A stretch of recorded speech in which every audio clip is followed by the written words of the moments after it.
These are the solutions to 2023 GCSE Further Maths Unit 3, which is the statistics module. Okay, for this module, first of all, read the paper. It says to give your answers correct in 2 decimal places and answer all 6 questions. And the total mark is 50.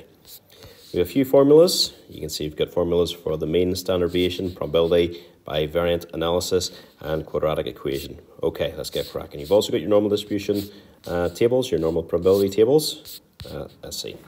Okay, first thing, it says at a singing contest, 8 competitors were scored on each of 2 songs. The table below shows their scores for each song. It says write down in the table above the rank orders for the first and second songs. So you can see I've started with ascending order. So I picked the smallest one to be 1, and then 2, then 3, 4, 5, 6, 7, and 8. So straightforward ranking for the first song. The second song, not so easy. So this is what's called tied ranking. Now the first song, the smallest one then is Carol's one, which was 66, and then 68 is the next one, so it's 2. And then 69, so we just look up here, 69 and 69 is the score for David and Fred. So that means this would have been the third and the fourth. So what you do, you can see I put a wee 3 in green and a wee 4. Either of them could have been that way around, doesn't matter. So they are together, they are the third and the fourth ranking really. So you call them then the average 3 and 4, and you get 3.5. So that's why they're 3.5. Also, if they had been the third and the fourth, then the next one would be the 5th, the next one then 6th, 7th, and 8th. Okay, so we've done our rankings. It goes on, the question says calculate Spearmint's coefficient of rank correlation. So to do that, we need to have this, which is D, your differences. So you just do 4 minus 2, 4 minus 2, 8 minus 8, 1 minus 1, 2 minus 3.5, 5 minus 5, 7 minus 3.5, 3 minus 6, 6 minus 7, and so on. And then you square those to get this. So what we've worked out is that your D is equal to this thing. Sigma D squared, the sum of your differences is this. So for Spearmint's rank, that's your formula for Spearmint's rank. R is equal to 1 minus 6 times sigma D squared, which we know is 28.5 over n upon n squared minus 1. And n is your number of things, which was 8. So then just fire that all in, and a wee bit of working out, you'll get this as your answer. Remember, our answer is to be the 2 decimal places. Interpret your results. What was it? 0.66, so that's a positive correlation. It's not a strong positive correlation. It's probably not a weak correlation. I'd say it's moderate. You'd probably get your mark for just saying positive correlation. Next thing to do in this question is calculate the mean mark. So that was just going back, adding up all of the values. That was for your song 1 and divided by 8. It's doing the same, adding up all your values and dividing by 8 for your song 2, and you got your mean was 70, 71 and 70. Why they want you to do this is when you draw your scatter graph in the next question, that's what you will have to plot it through that point. So here it says from the data, the data from the table are plotted in the graph below. Draw your line of best fit. This is your mean value, 71.70, which you've just worked out. And that, folks, is probably the only thing that anyone is going to get bang on what they have got in the mark scheme. So 71.70, everybody's line should go through that. And then it is tilted, so I'm just going to do this here. You can imagine you could have different versions of this line of best fit. You maybe, well, that's pretty bad. You maybe done it like that, you maybe done it more shallow, but as long as it goes through, so those 2 there were other examples which probably would work well. I have no idea what they're going to have in the mark scheme, but I've just done my line of best fit like that. So you can see I've got 1, 2, 3, 4 points below, and I've got 1, 2, 3, 4 points above. So it's a pretty good line of best fit. Is it the one that they'll have in the mark scheme? I highly doubt it, to be honest. It's good enough to get me the marks. All right, so they're going to have to work with your line of best fit to get the marks. I've used this other point. Next thing a question asks you to do is find an equation of your line of best fit. So to do this, I'm going to use these 2 points that I've got marked in yellow here. So 60, 63, which was a fairly nice point that my line went through, and also 7170, and I would advise using 7170 as it is one of your points which you know is correct. Okay, so to do this, again, we're using those 2 points. This is just a GCSE Maths y equals mx plus c question now. So finding equation of a straight line going through 2 points. So your equation, general equation of a straight line is y equals mx plus c.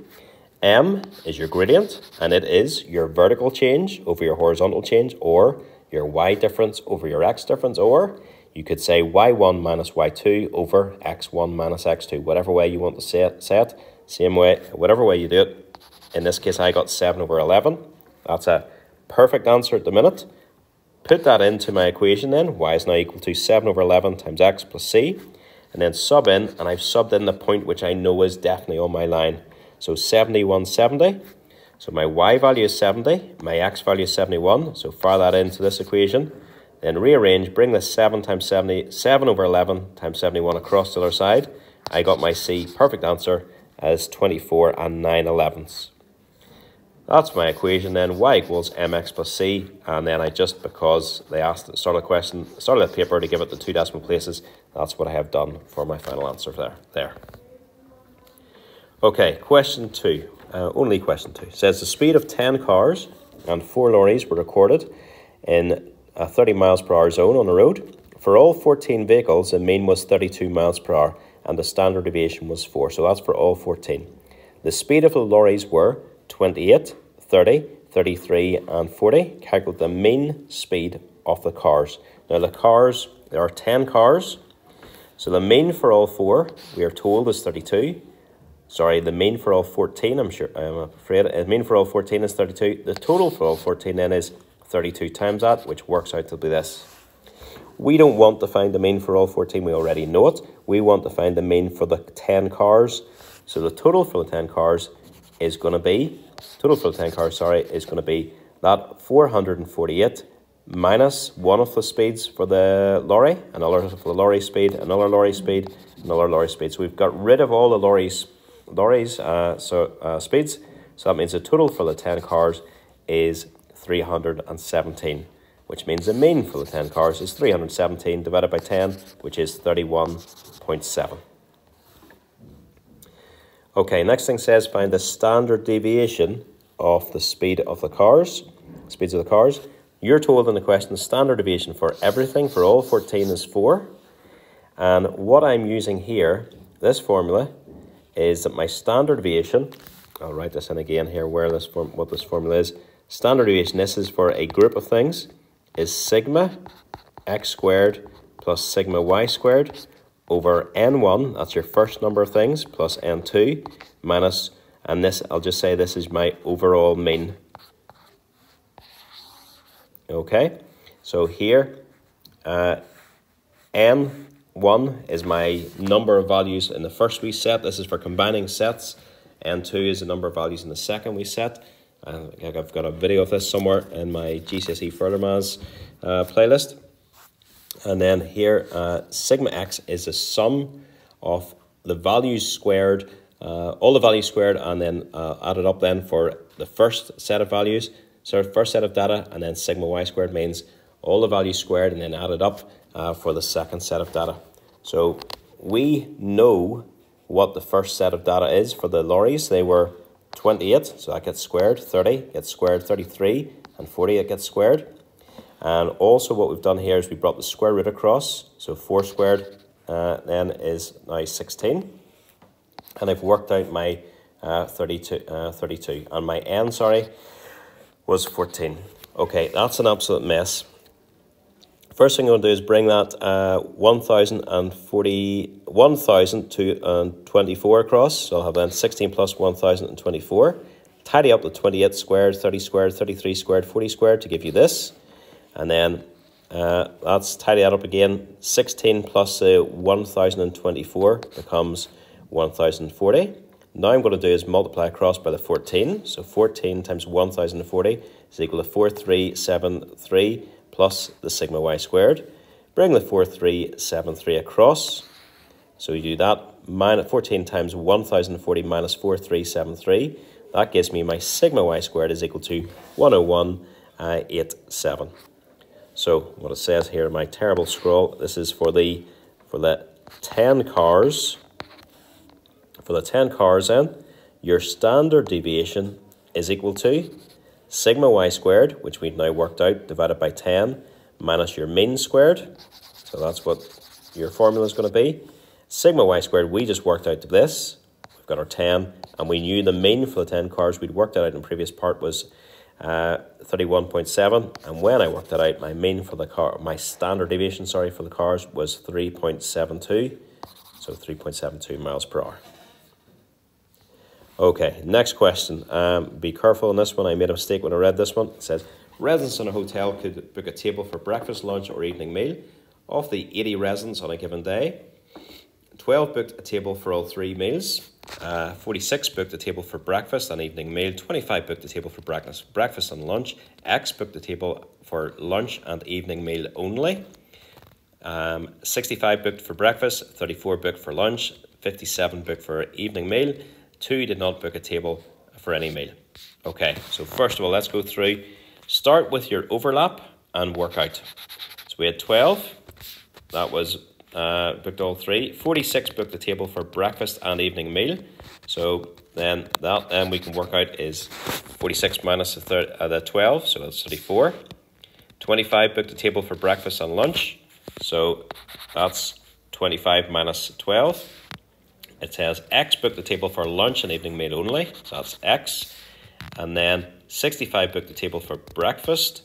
So do 65 minus 34 minus 13 minus 12 to give you the 6. 34 booked the table for lunch. So this one then is 34 minus 12 minus 13 minus X. So that's where you get this 9 minus X. Same idea. It says 57 booked the table for evening meal. So how you get this?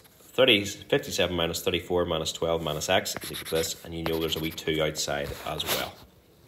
Okay, all of these things in yellow that I've got here inside the box all add up to 80 because there's 80 people. So 80 equals all of those things added up. And if you tidy that mess up, you'll have 80 is equal to 87 minus X. Bring the X across. And the 80 across the other side, you'll have, pardon me, X is equal to 87 minus 80. X equals 7. We want to find what is the probability that a resident selects at random, a resident selected at random booked a table for exactly 2 meals. So 2 meals, I'll do this in blue that we can see it. That's exactly 2 meals, that's exactly 2 meals, that's exactly 2 meals, and we know our X is 7, so it's 34 plus 13 plus 7, all over 80. So that's what we've got, which is 54 over 80, which is 27 over 40, and that's a nice answer. I wouldn't, for a probability one, I wouldn't be giving it as decimal places. That will give you the marks. Next thing says, a resident selected at random did not book a table for breakfast. What is the probability that this resident booked a table for lunch? Okay, let's go back to our thing. So, they did not book a table for breakfast. So, this bit is gone. You can imagine we've got rid of this. And you're just left with all these things. So, out of these people, what is the probability that you booked for lunch?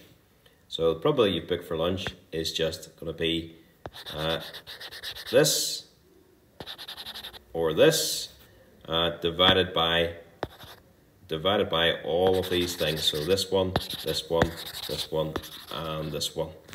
Okay, that's an absolute mess. Let's have a look at that. So lunch then was going to be just the people who were available for lunch was going to be 9 out of 7 plus 2 plus 4 plus 2, which is 3/5. Okay, I don't like that.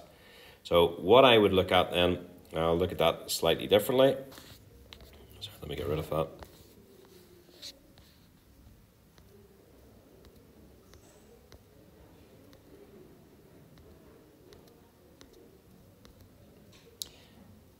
Get rid of that horrible. Why is that going so slow? Here we go. Get there eventually. Right. Okay, another way we could do this is using the formula. So the formula I'm using here is the following one. Given to you in your formula booklet, probability of A given B is equal to probability of A and B divided by the probability of B. That's really what we're using here. So we want to find the probability somebody gets a table for lunch given they did not have a table for breakfast. So that from your formula is a probability of lunch and not B, or L and not B, sorry, divided by not B. So lunch and not B, if we go back to that, lunch and not B is going to be, you had the 9 over 80, because it was just these ones here. So that's 9 out of 80 people had lunch without having the breakfast. Sorry, it's just getting back and forward here. So 9 out of 80. And not B, the probability of 80 then, sorry, probability of getting breakfast was 65 over 80. So not breakfast is 1 minus 65 over 80. So that sum becomes 9 over 80 divided by 15 over 80, which works out as 3/5 again. So it's the same as what we had earlier on. So whichever way you prefer. Clearly it's quicker doing it this way if you can see it. I am not good at seeing these at all, I have to say. So I like to use this formula, conditional probability formula, to do those questions. Okay, question 4 is filling in our Pascal's triangle. Fire your ones doing this, fire your ones down the outside. It's the first thing to do, very quickly. And then how you get this 2 is 1 plus 1 gives you the 2. Then this 3 is the 1 plus the 2 above it gives you the 3. The 2 plus the 1 above it gives you 3. And then the 1 plus the 3 above it gives you the 4. The 3 plus the 3 gives you 6. 3 plus 1 gives you 4. 1 plus 4 gives you 5. 4 plus 6 gives you 10. 6 plus 4 gives you 10. 4 plus 1 gives you 5. Okay.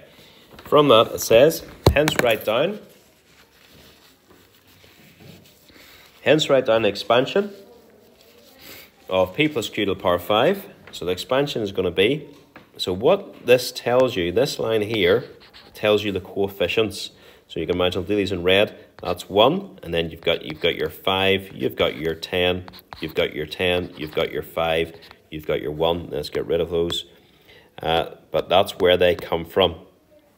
And the other thing we need to realize, then you can see, as the power of p decreases, the power of q increases, and together those powers always add up to the power of the p plus q to the power 5. So it's always add up to 5.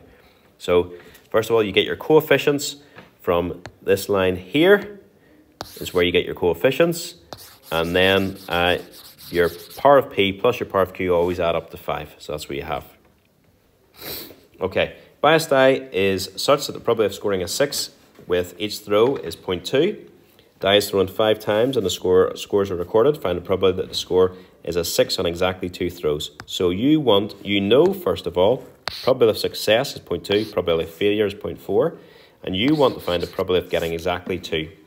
So you're doing, from your table, the formula, the expression with p squared in it is 10 p squared q. So that corresponds to 10 times 0.2 squared times 0.8 cubed. Works out to be that, which is 0.2 to 2 decimal places. Now, if you have that written down, 128 over 625 or that other thing, you'll definitely get the marks. They're not going to take marks off you if you've clearly set out the 128 over 625. Next one says, find a probability that the score is a 6 on at least 2 throws. So that means at least 2 throws means you want x is greater than or equal to 2. So you could do it, that means x is 2, x is 3, x is 4, x is 5, or a wee bit quicker to say it's 1 minus the probability x is less than 2, which means 1 minus x equals 0 or x equals 1. So that means your power of your p is 0. So that means q to the power 5, or 5p to the power of 1 times q to the power 4. Fire in your values. Q was 0.8, p was 0.2, and that's what I get. Probably what they're looking for. I've just given it in this instance the 2 decimal places. Okay, next one, normal distribution. Lovely. It says the heights of a large number of sunflower plants was measured. The heights were normally distributed with a mean of 42 and a standard deviation of 5. So I'm writing that in as I get it. Find the probability the sunflower chosen at random measures less than 50. So what we want, you'll get no marks for writing this down, but this keeps me right. the probability that x is less than 50 equals question mark. That's what we're really looking for. Now what we've got to do is convert that to our z scores. So using the formula z is equal to x minus mu over sigma. So z equals 50, 50 minus 42 over 5, which means z is equal to 1.6. So now relate that back, and you can see this thing here is what we were trying to find, we were asked to do, but this is how we're going to do it using our tables. So to do this, to find the probability z is less than 0.1, draw your bell-shaped curve. So you draw your bell-shaped curve like this, then you mark on the center mark and the 0, and then you think to yourself, where would 1.6 be relative to 0? And 1.6 is bigger than 0, so it's clearly going to be to the right-hand side, and we want less than that, so that's why we shade in here. So that's why how we can get this diagram. And our tables can do this. So we can find probability z is less than 1.6 on our table. So I'll show you how we do that now on our tables. So you find 1.6 on the z value. So 1.6 is just here. And it's 1.6, 1.6 and the second decimal place they haven't given us. So it would be in this column. So that's where those two things meet. So 0.9452. Is that what I had written down there? 0.9452. It is, thankfully. Okay, I'll get rid of that because I need these tables again for the next part. Okay, so that's how we get that and use our tables. Next part of the question, it says, find the probability that a sunflower chosen at random measures less than 36 centimeters. So again, write down what we're looking for. And I wrote that down just so we could see it for this. We knew our mu was 42, our sigma was 5. So z is equal to x minus mu over sigma. So z equals 36 minus 42 over 5. Your z is equal to 0.12. And then what you want, you use your z values. That's what we're trying to find. So this thing here means the same thing as this. So that's how we can use this. Okay, to do this, draw your bell-shaped curve. Mark on where your 0 is first, and then think, where will minus 1.2 be? Minus 1.2 will clearly be to the left of it, of the 0, and we want less than minus 1.2, so we want this wee shaded bit in here. Okay, and unfortunately, we can't do this on our tables. So, our tables only work for less thans, and also less than of a z value, which is greater than 0. So, flip your table around. First, using a symmetry, flip your bell-shaped curve round, so that now becomes positive 1.2. And this thing here, how we're going to get this, our tables only really give us from up to this bit. So this area here, that shaded area, that shaded area here, that's what we're finding from our tables. So to get this wee bit in here, this wee area, you're going to have to do 1 minus the probability that z is less than 1.2. So z is less than 1.2 again. How we get that from our tables? Go to z, go down to 1.2, and the second decimal place was 0 again. So that was 0.8849. So 1 minus 0.8849, and that gives you a final answer of 0.1151. Okay, I was anticipating a lot of people having a problem with this question here. It says, find a probability that a sunflower chosen at random measures less than 36, given that it measures less than 50. So this is our conditional probability again. So again, we're using the fact that probability of A given B will be equal to the probability of A and B divided by the probability of B. So that's really what we're using here. So use that formula. We want the probability of less than 36 given less than 50. So that means the probability of less than 36 and less than 50 divided by probability of less than 50. But if I tell you I am less than 56 years old, and I also told you I was less than 36 years old, less than 36 I wish, but less than 36 would be the overriding bit of information. Okay? So that's what that top line becomes. Your bottom line stays the same. You've just worked out what the probability of less than 36 is. You know what the probability of less than 50 is. Just fire those into your calculator, and that's what you get. Last question. Okay, last question says, Jack received the following marks in each section of his last PE exam. Calculate the standard deviation. You must show your working out. Formula given to you, the standard deviation is square root of sigma x squared over n minus your mean. And we'll just work out our mean. So we get these 5 values, add them up, divide by 5, I got 20. Nice answer. I'd be thinking I was right if I got a nice answer like that.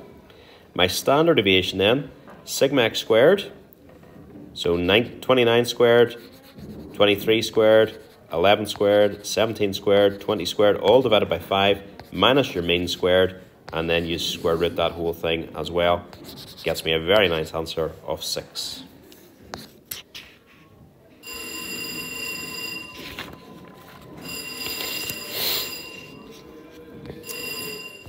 Okay, last question for us says, Jack needs to scale his marks so that the mean mark is 45 and the standard deviation is doubled. He does this by multiplying each score by m and then adding a constant n. Okay, the big thing here, folks, is when you're scaling marks, if you add values to all the marks, the mean will go up by that amount. But if you add values to the marks, they're still just as spread out, so the standard deviation is unchanged. But if you multiply marks, the mean also gets multiplied and the standard deviation also gets multiplied. So Jack scales by, what does Jack scale by? Sorry, let me write this down. Jack scales, so the marks, so the mean is 45 and the standard deviation is doubled. Right, standard deviation is doubled. So the standard deviation is doubled. So that means he does that by multiplying by m. So that means your m is 2 if it doubles everything. To get his new mean, he's going to do 2 times the old mean and then adding the n. So that means 45 is equal to 2 times 20 plus n, which means 45 is equal to 40 plus n. 45 minus 40 is equal to n, which means your 5 is equal to n is equal to 5. So there we have it. So there we go. So m is 2 and n is 5, and that is us done.